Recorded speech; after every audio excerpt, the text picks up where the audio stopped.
Salam alaikum, salut à tous. Tout d'abord, Aïd Moubarak à tous les musulmans et que votre jeûne de Ramadan soit accepté et validé. Alors, le titre peut vous sembler racoleur, mais à la différence de beaucoup de gens qui font sur YouTube, il n'est pas racoleur, il est réel, ce que je peux vous dire. Et c'est pas de la fiction. Et je vais m'en expliquer. Tout d'abord, un état des lieux. Je vous l'ai déjà dit dans plusieurs vidéos, j'ai fait 2 campagnes pour Chirac en 1994 sur les élections présidentielles.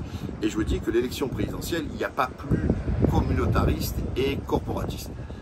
D'une part, à partir des associations, je vous l'ai dit, l'association des escargots, des pissenlits, des scies, des amoureux des chats, des chiens, l'association des Vietnamiens, l'association des scies, etc., qui sont en demande, qui sollicitent les candidats et qui vous disent qu'est-ce que vous allez faire pour moi. Et ensuite, il y a de l'autre côté des structures qui, elles, sont plutôt ce qu'on nous dit offensives, c'est-à-dire qu'elles vont voir les candidats, rappelez-vous Sens commun, la manifestation contre le mariage pour tous, qui avaient interrogé, faire leur casting, notamment pour les candidats de droite, où ils passaient un par un, rappelez-vous Sarkozy, Fillon, tout ça, etc. Même Sarkozy, pour se lâcher, avait dit qu'il allait annuler le mariage pour tous, pour les séduire. Après, tellement été démagogique, il est revenu sur sa prise de position. Et là, ça choquait personne. Donc ils arrivaient, ils disaient leur cahier des charges, qu'est-ce que vous faites? Nous, voilà, nous sommes des conservateurs, tout ça, etc. Nous voulons ça, qu'est-ce que vous faites? Et notamment sur l'adoption, etc. Et puis après, il y a GPA, etc. Et personne n'a trouvé à redire là-dessus, ni médias, ni politique. Tout ça semble normal. Les LGBT qui poussent, qui longtemps accrochaient à la gauche, notamment en leur demandant à l'époque le mariage pour tous. Au départ, ça a été le Pax sous Jospin, avec la pression des associations LGBT, etc. Non pas pour un projet pour la France, mais c'est une demande communautaire et catégorielle. Voilà, très communautaire. Et on l'a vu là pendant cette élection, on a eu la police, tout ça, etc. Alors qui demandent, les syndicats de police et tout ça, et qui qu'est-ce que vous allez faire pour nous, la police? Et on voit donc tout cela. La communauté musulmane, qui représente à peu près entre 10 et 15% du corps électoral, n'a rien demandé. Et pourtant, c'est la même population qu'on traite de communautariste, qu'on traite de séparatisme, etc. Mais en fait, c'est les plus républicains de tous les Français. Ils n'ont rien demandé. Alors, dans l'entre-soi, oui, ils souhaitent seulement la tranquillité. Vous voyez, ce pas des gens qui demandent telle chose. Ils veulent la tranquillité. Et or, cette tranquillité, c'est quoi? C'est lâchez-nous la grappe. Et qu'est-ce qui s'est passé? C'est que certaines associations musulmanes, tout ça, etc., ont appelé à voter Mélenchon. Alors là, pareil, c'était pas voter Mélenchon le libertaire, Mélenchon le PMA, GPA et compagnie. C'est pas le Mélenchon pro-PKK ou pro-Bachar al-Assad en Russie. Et j'en reviens même des Turcs, des Franco-Turcs, qui, on sait, sont très durs sur la question du PKK, et à juste titre, comme je le suis. Et d'ailleurs, moi, je n'ai pas appelé Mélenchon, entre autres, pour cette partie-là. Mais beaucoup ont dit, oh, mais c'est pas grave, au moins c'est le seul qui ne fait pas ses emplettes politiques, électorales, sur les côtelettes des musulmans. Et en cela, ils ont beaucoup voté Mélenchon, ou appelé à voter Mélenchon. Donc, beaucoup, et des sondeurs ont été, alors que c'est anticonstitutionnel, parce qu'il est interdit en France de référencer à partir d'une ethnie ou d'une appartenance à une religion. Ça fait, c'est la suite, si vous préférez, de la Deuxième Guerre mondiale et tout ça, etc., où lorsque les Juifs étaient recensés pour mieux les livrer aux nazis. Et donc depuis là, il est interdit justement de faire tout cela. Sauf que, bizarrement, aucun procureur a ouvert une enquête, aucune poursuite n'a été faite sur ces sondeurs qui, eux, ont fait un sondage à partir de l'appartenance à une religion. Et ils ont pu faire dans un premier temps aussi le vote des chrétiens, comment ils se ventilaient le vote des chrétiens, et ils ont dit, voilà, 69% des Français de confession musulmane ont voté Mélenchon. Et là, depuis, tous sont là, Mélenchon, c'est l'islamo-gauchisme, c'est ici, etc. Alors que le mec, il n'y a pas plus athée que Mélenchon et plus laïcard. Parce que là aussi, les gens regardaient dans le passé tout ce qu'a pu dire Mélenchon contre les religions. Et il ne s'en cache pas du tout. La seule chose où il accuse lui d'être islamo-gauchiste, c'est qu'il ne mange pas des musulmans, où il n'en fait pas ses emplettes électorales, en étant dans la surenchère, surtout concernant les musulmans. Le musulman qui se baigne, le musulman qui porte un boulard, le musulman qui est à la cantine, le musulman qui va à la salle de sport, le musulman, etc. Eh bien, vous voyez, dans la surenchère des attaques sur les musulmans, ben là, c'est les musulmans et leur vote. En gros, ils n'ont pas le droit d'avoir une conscience politique, ils n'ont pas le droit, eux, de choisir un candidat ou refuser d'autres candidats en fonction de leur propre prisme, etc. Et donc les 69% où ils mettent Mélenchon, et donc actuellement pour les législatives, ils sont tous en train de taper, on voit Le Point et tout ça, tous les macronistes. Hein. Donc vous voyez que tous ces médias à la botte des milliardaires et compagnie roulent pour Macron. Et en cela, en gros, ils font un procès d'intention encore aux musulmans en disant, vous vous rendez compte, ils sont là, il y a même des imams qui ont appelé tout ça. Mais ils ne disent pas qu'il y a eu des tribunes sur La Croix, qui est un média catholique, hein, etc., chrétien, où ils ont fait pour appeler à voter Macron, etc. Quand le vendu du recteur de la mosquée de Paris a fait un iftar, c'est-à-dire la rupture d'un jeûne, à la gloire de Macron. Vous voyez, en principe, on fait la rupture et tout ça, on fait un truc pour Dieu. Mais Macron, c'est pas notre Dieu, ni un prophète, c'est un fond là, il faut arrêter quand même à un moment donné. Et ben là, alors que la loi de séparatiste s'appliquait, ben, pas un mot des médias. Pourquoi ils n'ont pas attaqué Macron là-dessus? Quand justement, il y a l'association aussi de la mosquée de Lyon, etc. Quand toutes ces associations serpillères se sont couchées, ventrées pour soutenir Macron, rien, pas un mot.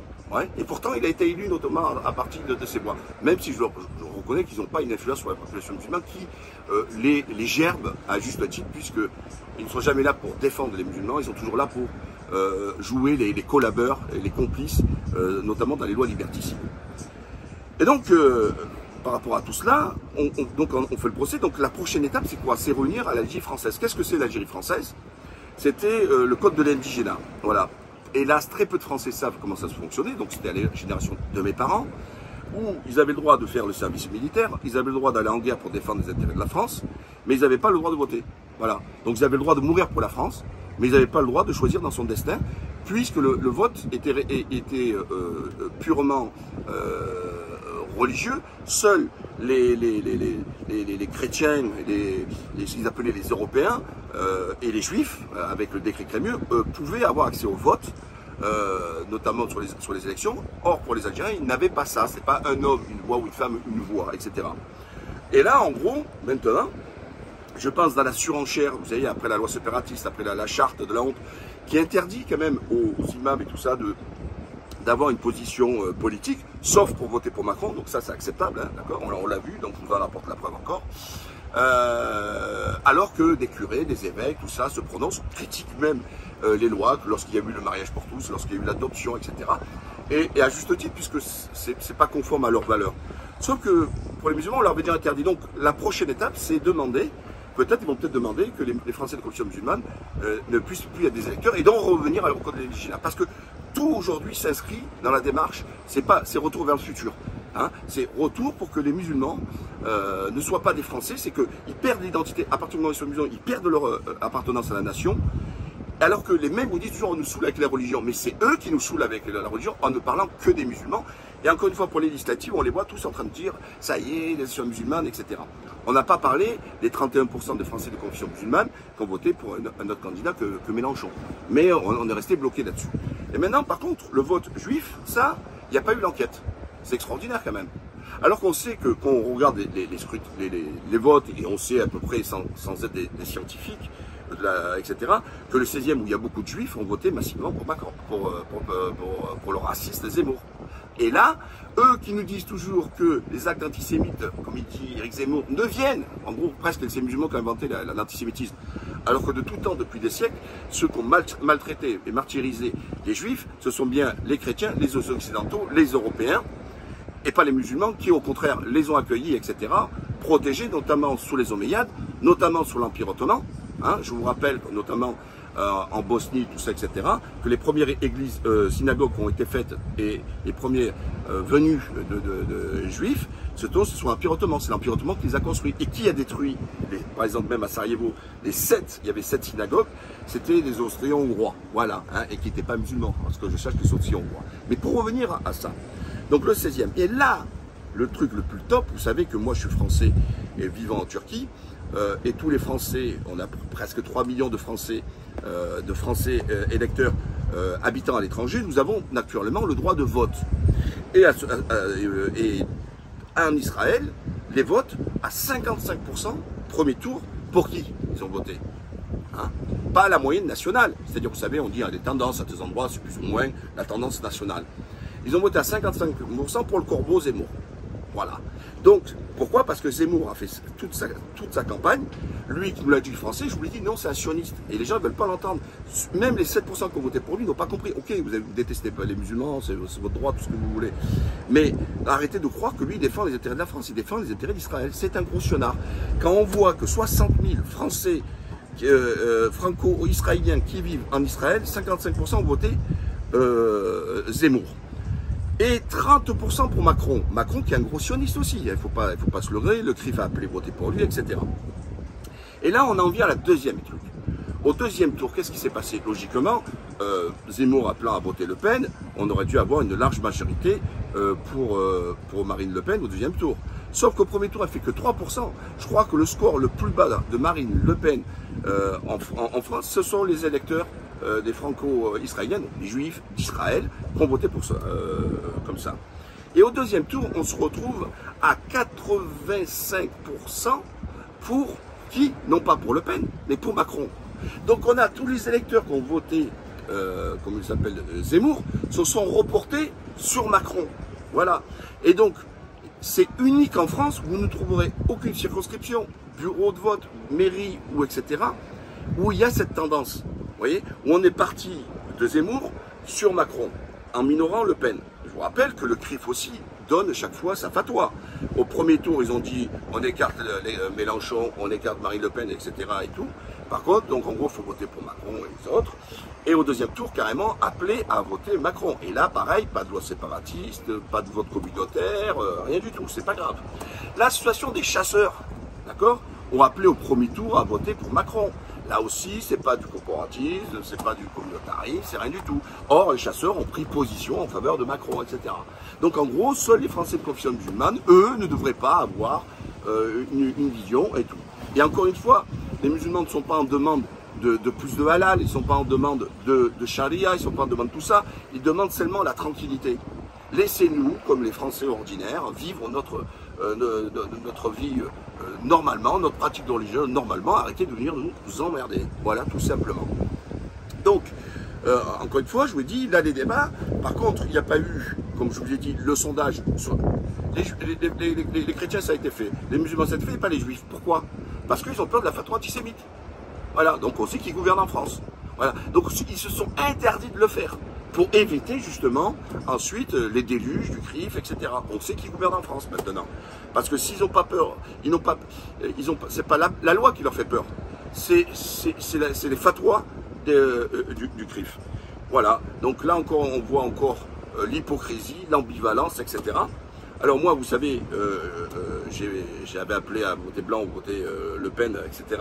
pour la présidentielle, premier tour, parce que pour renverser la table, pour une fois, pour dire que j'en ai marre, autant mettre l'original pour une fois au pouvoir, et puis que chacun puisse après revenir dans son segment, puisque là, ils couraient tous après l'extrême droite, là, pendant 5 ans, etc. Mais moi, je vous dis là, il faut aller aux législatives, aller voter.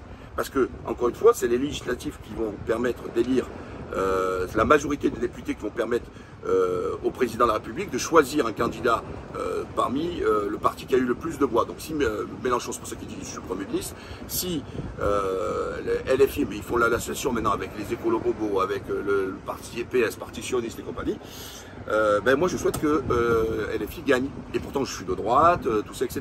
Parce que la droite elle s'est perdue, elle ne sait même pas, elle n'arrive même pas à faire ses fondamentaux, elle n'arrive même pas à avoir trouvé son ADN. Etc. Et je vous rappelle que la diplomatie et les affaires étrangères et l'armée, c'est la charge du président, et donc ça demande, si Mélenchon il est élu, à trouver un point de convergence, de compromis entre le président de la République, etc. Comme ça a été fait à l'époque entre Jospin et Chirac, quand Chirac avec Mitterrand, Balladur avec Mitterrand. Donc, vous voyez, je suis pas d'orgueil là-dessus, ça me bouffe la langue, mais il faut voter pour LFI, il faut voter pour les Mélenchonons pour les législatives au mois de juin, avoir un gouvernement, gicler le macronisme et tout ça, etc. Faire ce qu'il dit lui, la sixième République, parce que ça au moins j'y adhère, donner un peu plus de fraîcheur, plus de démocratie en France, car aujourd'hui, même le scrutin d'élection législative à 2 tours, majoritaire à 2 tours, n'est pas démocratique, puisque chaque voix ne compte pas, et seuls peuvent se qualifier au 2e tour ceux qui obtiennent plus de 12% des inscrits, etc. Voilà, n'oubliez pas, abonnez-vous, partagez, likez, salut, bye bye.